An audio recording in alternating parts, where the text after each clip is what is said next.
High, কেমন আছো তোমরা?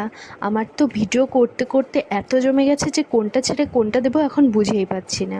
তো দিনটি ছিল দশমীর দুপুরবেলা। মাকে হাতে হাতে এখানে এগিয়ে দিচ্ছিলাম রান্নাবাড়ির জন্য। তো মা দুপুরবেলা এদিকে ডাল, তারপরে ইলিশ মাছের পাতুরি, মাটন, তার সাথে পোলাও, স্যালাড আর পাঁপড় ভাজা করেছিল। খেয়ে দিয়ে বিকেলবেলা একটু ভাসান দেখতে বেরিয়ে গেলাম। তো বেশি দূরে যাইনি, রাস্তার পাশেই দাঁড়িয়েছিলাম, কারণ নদীর ঘাটে ঠিক যাওয়া হয় না, এতটা ভিড় হয় যে ওখানে আর যেতে পারি না। তো রাস্তায় দাঁড়িয়ে দাঁড়িয়ে এই ঠাকুর দেখছিলাম আর এই তো নাচানাচি দেখছিলাম। দেখতে দেখতে আমি আর মা দুটো আইসক্রিম খেয়ে নিলাম। খেয়ে দিয়ে চলে গেলাম পিসি বাড়ি। এই তো গিয়ে এটাকে দেখে নিলাম, দেখে টেখে পিসি আবার হাতে ধরিয়ে দিল লুচি, তরকারি আর মিষ্টি। তো কী আর বলবো, এটা ছিল পরের দিন।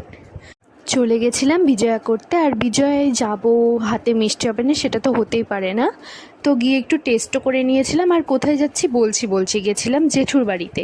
আর বম্মা এত সব রান্না করেছে, কী আর বলবো, কোনটা ছেড়ে কোনটা খাবো। তো এই তো খাওয়া দাওয়া সেরে সবাইকে বিজয়ার শুভেচ্ছা জানিয়ে প্রণাম করে চলে আসলাম বাড়িতে। ওকে, বাই।